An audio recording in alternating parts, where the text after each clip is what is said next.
His white moonlight treats me like a maid, and the atmosphere at the dinner table instantly freezes. Seeing me make no move, he frowns in displeasure. "What are you standing there for? Why aren't you going already?" I curl my lips slightly, turn around without looking back, determined to divorce a man who doesn't know how to respect me. "Jillian, Sophia says the lasagna from this Michelin caterer has too strong a cheese flavor. She can't get used to it. Go to the kitchen and make her a portion of that all-vegan lasagna you are best at. Remember to use cashew cream instead of butter."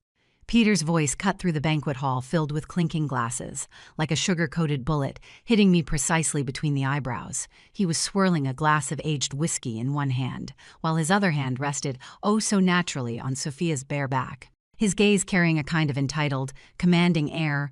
That momentary silence in the banquet hall was more bone-chilling than the dawn fog in Los Angeles. Those well-dressed tech nouveau rich and Hollywood celebrities around us, some pretended to look down at their phones, while others let their spectating gazes drift between him, me, and that first love who had just won the Oscar for Best Actress. I am the lady of this house, the nominal manager of this $30 million mansion, and once the most outstanding graduate of an Ivy League law school.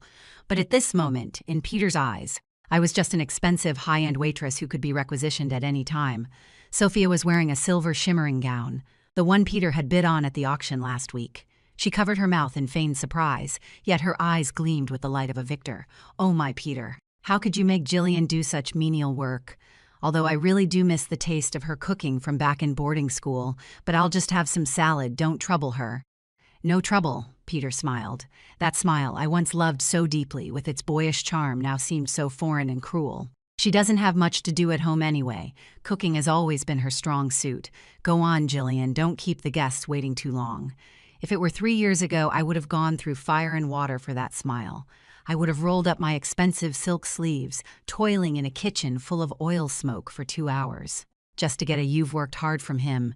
To cater to his picky palate, I gave up the offer from the law firm, studied cuisines from around the world, and turned myself from an eloquent law student into a perfect little wife who only knew how to revolve around the stove. But today, in this very second, I heard the sound of that edifice in my heart crumbling down. I looked at Peter.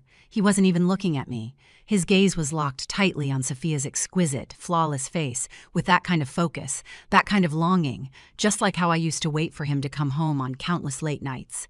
So it turns out, no matter how well I did, no matter how devotedly I cooked for him, none of it could compare to his white moonlight saying, "I am not used to this food." I suddenly felt all of this was ridiculously absurd. "Jillian," seeing that I didn't move, Peter furrowed his brow, his tone growing impatient. "Do I need to repeat myself?" I took a deep breath. The air was thick with expensive perfume and fake pleasantries. I slightly curved my lips, putting on the most appropriate smile of the evening. "No need, Peter," I said softly. My voice wasn't loud, but it was enough for those eavesdropping around us to hear clearly. Peter froze for a moment, seemingly not registering that I was refusing.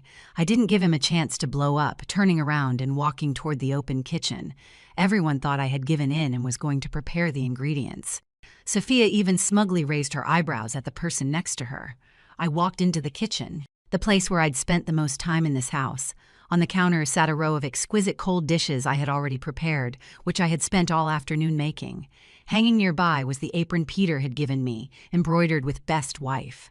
I picked up the apron and casually tossed it into the trash can beside me.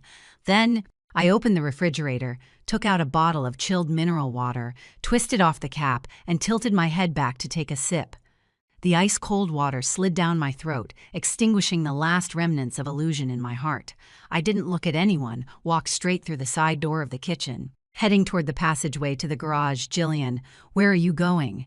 Dinner's not even done. What the hell are you doing?" Peter's low growl, barely suppressing his rage, came from behind me. I didn't turn back. I just quickened my pace, pushed open that heavy oak door, and walked into the pitch-black night of Los Angeles. At this moment, I didn't take anything from this house. The keys to the Porsche he gave me were still in the tray at the entryway. My limited edition handbag was still on the sofa. I only took my phone, and that decision I had hidden in my heart for so long. This mansion was located halfway up the Hollywood Hills, with stunning views, but it also meant isolation from the world.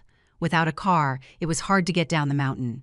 The 12-centimeter red-soled heels on my feet were specially worn to match tonight's dinner party. Beautiful, yes, but like instruments of torture. After walking less than 500 meters, a piercing pain shot through my heels. I stopped and looked down at these shoes. They were just like my 3 years of marriage, glamorous, expensive, yet making every step I took dripping with blood.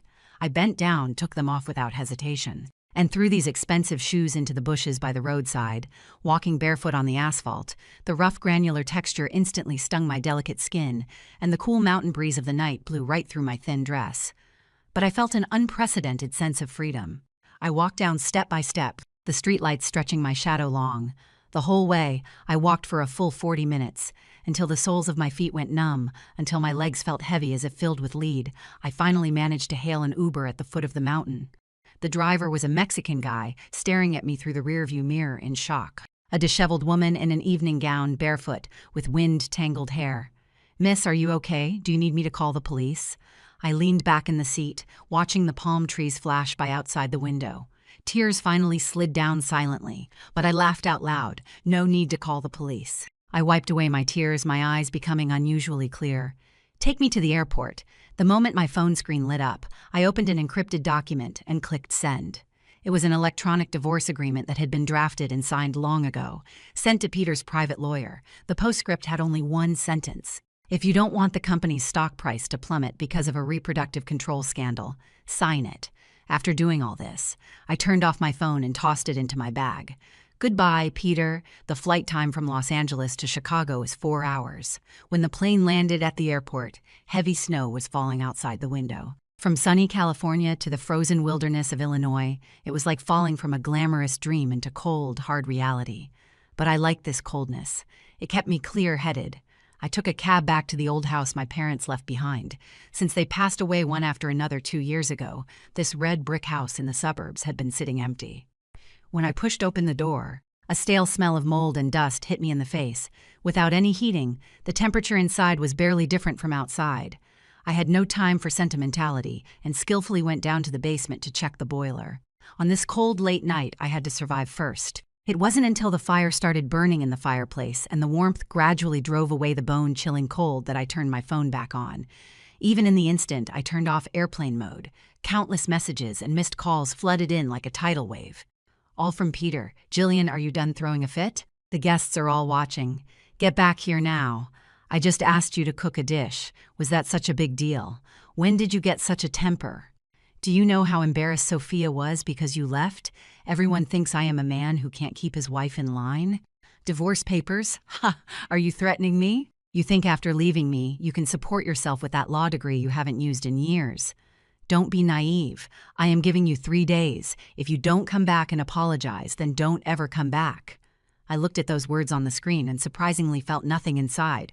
I even wanted to laugh. He still thinks this is just me, throwing a tantrum, like when I gave him the cold shoulder for forgetting our wedding anniversary before. As long as he offers a little sweetness, or even just gives me the silent treatment for a few days, I'll obediently go back wagging my tail and begging for mercy. He was too confident. So confident that he forgot before meeting him, I was the top student on a full scholarship at law school, the best debater who left opponents speechless in moot court. These 3 years I didn't lose my abilities. I just retracted my clause for love.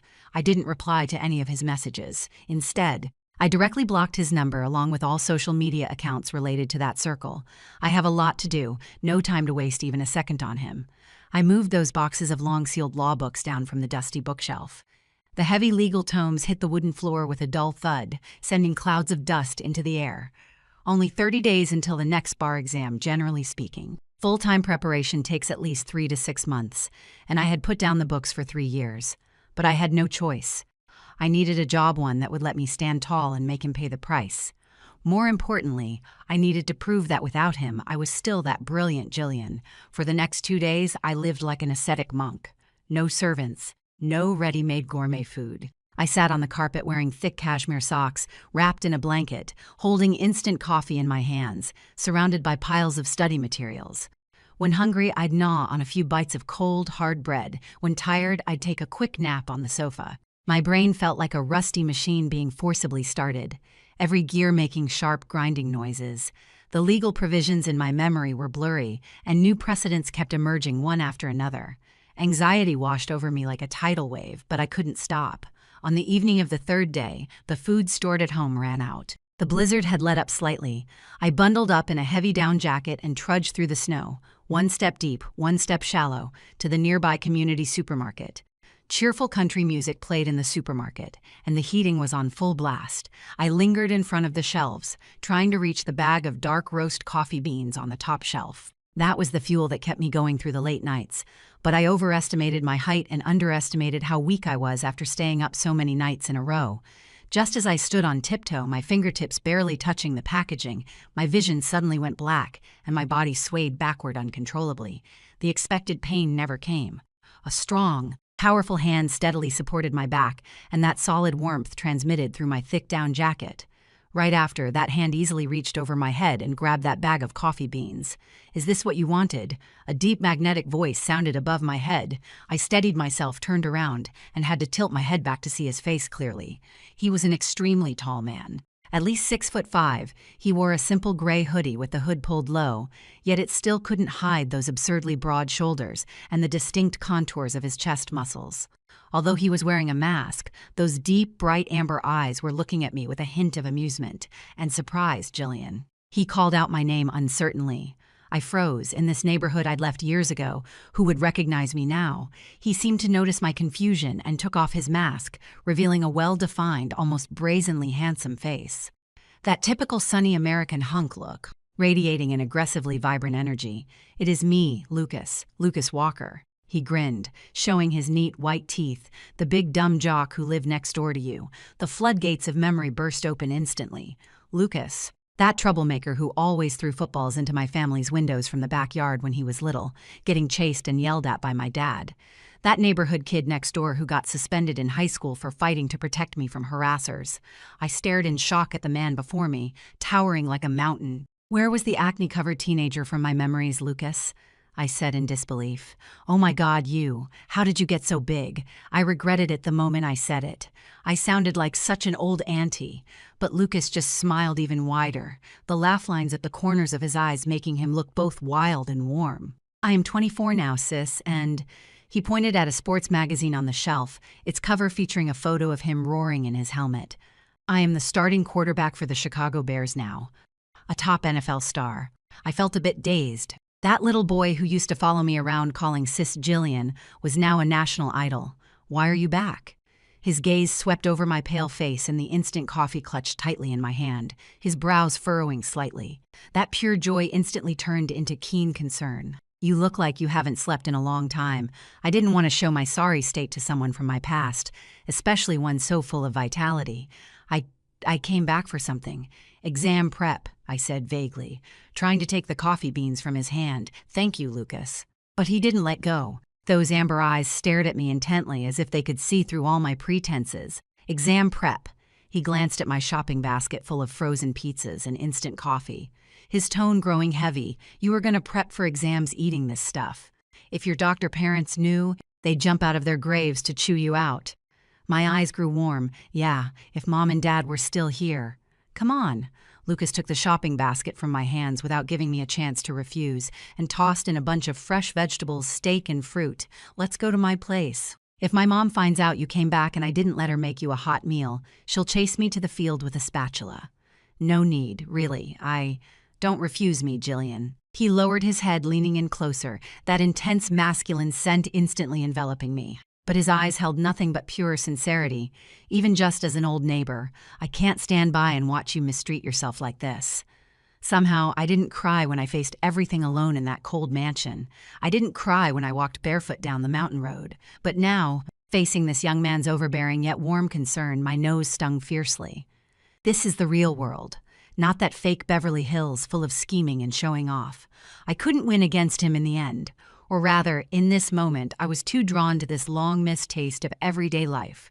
I followed him out of the supermarket. The wind and snow were still heavy, but his tall figure walked ahead, blocking most of the cold wind for me. Looking at his broad back, I suddenly felt that coming back to Chicago this time might be the best decision I've ever made. The rich aroma of borscht filled Lucas's kitchen. That smell of tomatoes, beef, and cabbage mixed together instantly awakened my long-dormant taste buds. He didn't take me to meet his mother, but instead turned his own lakeside apartment into a makeshift restaurant. My mom went to Florida for the winter, so it is just me at home right now," Lucas explained without looking back while skillfully slicing the steak. "Besides, I can tell you need some peace and quiet. Go to my mom's and you'll be asked a million questions." I sat on a bar stool by the island, holding a cup of hot cocoa, watching him bustle around the kitchen. He was wearing a tight t-shirt, and as he chopped, the muscles in his arms rippled smoothly.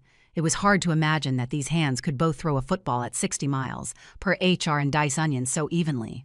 "What, do I have a vegetable leaf on my face?" He suddenly turned his head, catching my gaze, a mischievous smile playing at the corner of his lips. I awkwardly averted my eyes. "No, I just didn't expect you could cook. You used to only come to my place to mooch cookies." "People have to grow up eventually." He placed the seared steak in front of me, medium, perfect Maillard reaction. "Just like you, used to be that straight a bookworm, and now—" He paused, his gaze falling on my unconscious habit of rubbing my left ring finger, where a 3-carat diamond ring once sat. Now only a faint white mark remained. Now a fighter going through a life reboot. I self-deprecatingly picked up where he left off, grabbing the knife and fork to cut a piece of meat and put it in my mouth. The tender juices burst in my mouth, so delicious I wanted to cry. Lucas didn't press further. He was like the most tactful defensive lineman, staying at a safe distance, yet giving me the most solid protection. "If you are going to prep for the exam, you need stamina." He leaned against the counter, arms crossed, watching me wolf down the food. "You look terrible. If you want to pass the bar exam in 30 days, caffeine alone won't cut it. You need professional physical conditioning and nutritional intake." I swallowed the last bite of beef, somewhat surprised. "How did you know I am taking it in a month?" "I play football, but I am not stupid." He pointed at the bag I'd placed beside me, where a corner of study materials with a calendar marked on them was peeking out. "Plus, with the way you are buying coffee like your life depends on it, it wasn't hard to figure out," and his eyes darkened and his voice became lower. "Although I am in Chicago, I am not completely unaware of the gossip surrounding Beverly Hills. That bastard tech guy, if it weren't for your reputation, I would have flown over there and punched him already." So he knew everything. In that moment, I didn't feel offended. Instead, I felt a strange sense of relief. No need to explain, no need to hide the wounds. This honesty made me let down my last guard. "So, here is my plan." Lucas suddenly straightened up, returning to that energetic tone. "This month is my off-season. I've got nothing but free time. I'll handle your logistics. 3 meals a day, plus 1 hour of mandatory physical training every day. Your only job is to cram those damn legal codes into your head. Deal?" I looked at him, at this big boy who was practically glowing. "Lucas, you are an all-star player. Your time is worth a fortune calculated by the second, and you want to be my babysitter. You said it yourself, I am an all-star." He blinked, those amber eyes full of mischief. "I've got money, I do what I want. Besides, this is my investment in an old neighbor. When you become a big-shot lawyer, just remember to help me handle a few tricky sponsor contracts." I laughed. This was the first time I genuinely laughed since leaving Los Angeles. "Okay, deal." In the days that followed, my life fell into an extremely regular yet high-intensity rhythm. At 6 in the morning, Lucas would show up at my door right on time, carrying fresh ingredients and 2 protein shakes. He even brought over a simple set of workout equipment from his place and set it up in my living room. "Get running, Jillian. Your brain needs oxygen." While I was gasping for breath on the treadmill, he was right next to me doing one-handed push-ups while somehow still helping me memorize legal statutes. What is the standard for determining causation in tort law? "Quick, say it. You can't stop until you finish." I was in utter disbelief. "You even read this stuff?" Had nothing better to do anyway, flipped through a few pages. He stood up effortlessly, not even breaking a sweat. "Looks like law isn't that hard after all. The logic's pretty much the same as tactical manuals." Other than him being a genius, I had nothing to say. With his involvement, my exam prep was no longer a tedious grind, but turned into an intense boot camp. I was frantically grinding through practice problems in the study, while he was in the kitchen researching various brain-boosting recipes. When I broke down screaming while memorizing constitutional amendments, he would hand me a warm cup of peppermint tea at just the right moment, then gently press on my temples with those surprisingly large hands, the pressure just right enough to make me want to drift off to sleep. "Relax, Jillian. You were the best before, and you still will be," he whispered in my ear, his voice possessing a captivating charm. "You are the best. Don't let anyone, especially that jerk, define you and overshadow the real you." Sometimes I would stare blankly at his profile as he fell asleep on the living room couch, holding a tactical board. He and Peter were two completely different species. Peter was refined, gloomy, and full of control, like an expensive venomous snake. But Lucas, he was rugged, warm, and open, like a loyal golden retriever, or a bear that would tear enemies apart to protect his territory. Day 20, my anxiety reached its peak. That night, while working on a set of practice questions, I got 3 simple case analyses wrong in a row. That deep sense of defeat crushed me instantly. I slammed my pen hard on the desk and collapsed onto the pile of books, sobbing uncontrollably. I can't do it. I really can't do it. I haven't touched any of this for 3 years. How could I possibly beat those fresh graduates in a month? Peter was right. I should just be a good little trophy wife. A pair of warm arms wrapped around me from behind, pulling me blanket and all into an embrace. Don't listen to that bastard's voice in your head. Lucas's voice was hoarse. His chin resting on the top of my head, the vibrations of his chest clearly audible. You are not just a pretty face. You are Jillian, the girl who dared to climb a 2-story high tree to rescue a stray cat, the woman who made her opponent cry during a debate. He turned me around, forcing me to look into his eyes. Listen, this whole week, I watched you sleep only 4 hours a day, watched you wear out every book on that shelf. I've seen all your effort. If you think you can't do it, then you are questioning my judgment. And I, Lucas Walker, am never wrong about people. He wiped away my tears with his rough thumb, the gesture incredibly gentle. You are my quarterback, and now it is time for you to throw the ball. Don't be afraid of interceptions because I am your offensive line. I'll block all the hits for you. You just need to throw the ball. That is your only job. His words used football terminology, yet they were more moving than anything else. I looked at his face so close to mine, and as if possessed, I reached out and lightly touched his high-bridged nose. Thank you, coach. He froze for a moment, then a suspicious flush crept up to the base of his ears, but his gaze became even more intense. Don't mention it, rookie. If you pass, remember to make me lasagna. No veggie this time. I want the kind that is all meat. I broke into a smile through my tears. After that night, my mindset miraculously stabilized. I knew I was no longer fighting alone. Behind me stood the world's strongest defensive line. Day 30, exam day. Lucas drove me to the exam venue in his massive SUV. He was blasting pumped-up rock music in the car, his must-listen tracks before taking the field. Go on, crush those examiners. Before I got out, he squeezed my hand hard. I took a deep breath of the cool air and glanced back at him. He gave me a thumbs up from inside the car, his smile brighter than the sunshine. I turned and walked into the exam venue, my steps firm. At that moment, I knew the meek Jillian from before had died on that rainy night in Los Angeles. The me now was invincible. When I walked out of the exam venue, looking at the sky full of sunset glow, my phone buzzed. It wasn't Lucas, but an unfamiliar Los Angeles number. Jillian, it is Peter. The cooling-off period is over. I am waiting for you at the law firm in Los Angeles. Don't keep me waiting too long. You know my patience is limited. I looked at that message, a cold smirk curling at the corner of my lips. Patience. Peter, you'll soon find out what a real surprise is. Okay, I'll revise Chapter 4, adjust the relationship positioning between Lucas and the female lead, and rewrite the ending to better fit the open-ended setup of more than good friends. But not quite lovers. The Los Angeles sky was still blindingly blue, like some kind of fake backdrop. When I pushed open the door of that top law firm in America, wearing a brand new pair of black stilettos and a sharply tailored white suit, the receptionist visibly froze. She was used to seeing those weepy abandoned wives fighting over alimony, not a queen radiating full presence as if she'd come to acquire the firm. The conference room door was pushed open.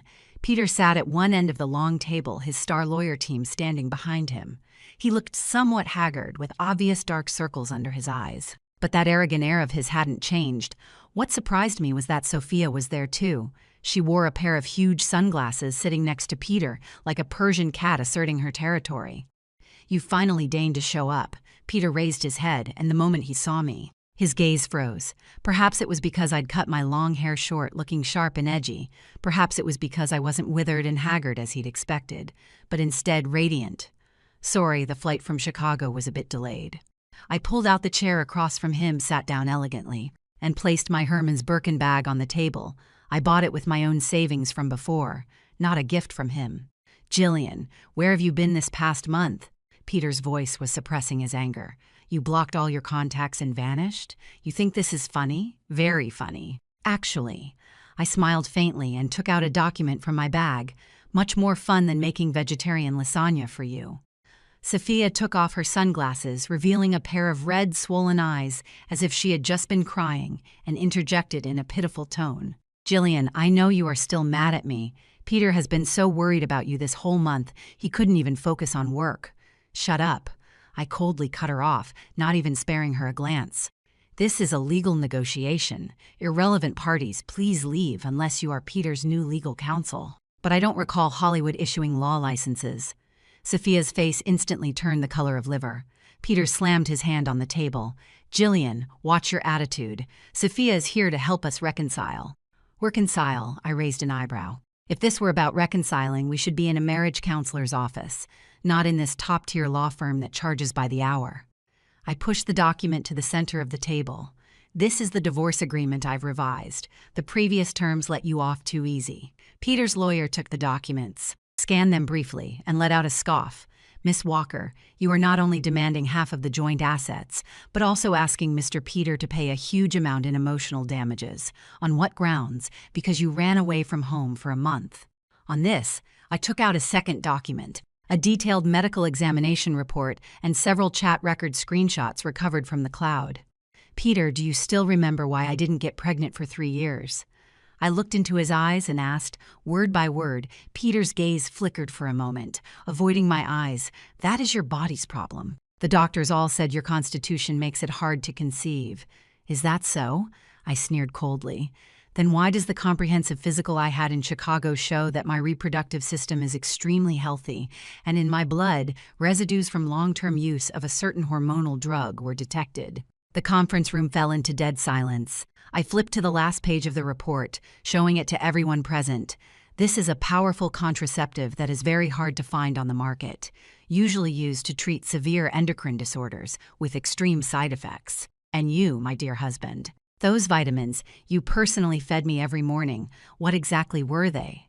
Peter's face instantly turned deathly pale. What nonsense are you talking about? He stood up somewhat flustered. How could I possibly? Don't be so quick to deny it. I took out my phone. These are the chat logs between you and your private doctor that I recovered. Keep increasing the dosage. She still hasn't given up. Can't let her get pregnant. A child will affect the asset valuation of the M in a deal. Just find some quack to tell her it is her own problem. Peter, every single message is crystal clear. In America, this isn't just a moral issue. It is called reproductive coercion, a serious form of domestic violence and human rights violation. If exposed, for a Silicon Valley executive who cares immensely about their public image and political correctness, it would be a devastating blow. Sophia looked at Peter in shock, seemingly also frightened by this truth. You actually recorded it, Peter pointed at me, his finger trembling. I didn't record anything, but I can sue. I stood up, both hands planted on the table, looking down at this man I once looked up to. Peter, you can choose to sign this agreement now. Give me my rightful half of the assets and compensation, or we'll see each other in court. When that time comes, I don't mind letting the whole world know how the great tech mogul controlled his wife's womb by drugging her. Peter slumped in his chair as if someone had pulled out his spine. The control he was so proud of completely collapsed at this moment. Jillian, his voice trembled, fear finally showing in his eyes. Don't do this. We can talk. We can have a baby later, really. I want one right now. Too late. Just then the conference room door was suddenly shoved open. A tall figure strode in, carrying an unstoppable aura. It was Lucas. He was wearing a casual gray hoodie, but it still couldn't hide those wild muscles. Even in such a serious setting, he seemed out of place yet extraordinarily eye-catching. He walked straight to my side without making any intimate gestures, just standing firmly half a step behind me like a mountain. Who are you? Peter shot up like a male lion whose territory had been invaded. Lucas glanced at him with contempt, like looking at a weak opponent on the field who was about to get sacked by him at quarterback. I am her friend. Lucas's voice was steady and powerful, echoing through the conference room, and I am here to take her home. Friend, Peter sneered, his gaze shifting between me and Lucas. Would an ordinary male friend show up at a place like this? Jillian, you've already found your next man this quickly. Don't use your filthy mind to judge her. Lucas coldly cut him off and took a step forward. That kind of pressure honed in stadiums of tens of thousands made Peter instinctively step back. The relationship between us is much purer than you think, but if you dare to yell at her again or try to hurt her with those dirty tricks. Lucas leaned in slightly, his gaze as sharp as a hawk's. I don't mind teaching you what respecting women means football style. I glanced back at Lucas. He wasn't looking at me, just staring fixedly at Peter, a rage I'd never seen before burning in those amber eyes. In that moment, I understood his secret love, that careful, selfless devotion, wanting nothing in return, only to keep me safe. But I didn't need anyone to save me. My life, I steer my own ship. Lucas, thank you, I said softly, then turned my head, looking at my ex-husband one last time. Sign it, Peter. This is your last chance. Peter looked at me, then at Lucas standing like a guardian deity, then at that damning medical report. He knew it was over.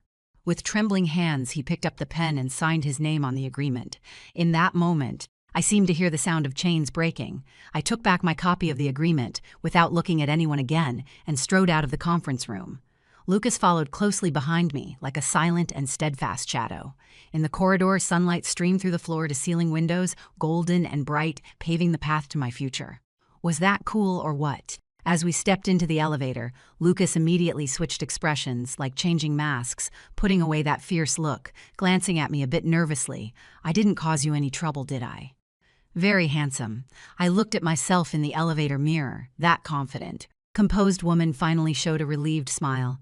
And you came at just the right time.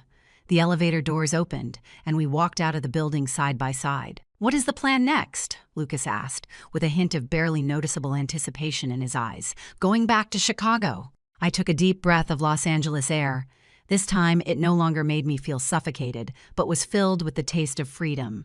Of course, my bar exam results haven't come out yet, I said with a smile. Besides, I still need to prepare for the interview at the prosecutor's office. This is just the beginning. Lucas, so. He scratched his head, a hint of shyness appearing on that handsome face. To celebrate you regaining your freedom, can I take you out for a meal? No cooking this time. I know a great steakhouse. I looked at him, at this big boy who pulled me up during my darkest moments. I knew his feelings for me, and I also knew that I wasn't ready to start a new relationship right now. I needed time to heal, to grow, to truly fall in love with myself. But who said there is no possibility in the future? Of course, I winked at him. But you'll have to let me check out your taste first. Lucas smiled, a smile even more brilliant than the California sunshine. No problem, you'll definitely be satisfied. We walked side by side toward the parking lot. The wind in Los Angeles was still strong, blowing the tips of my hair. I didn't reach for his hand, but the distance between us seemed closer than ever. The road is long, but this time I am not afraid anymore.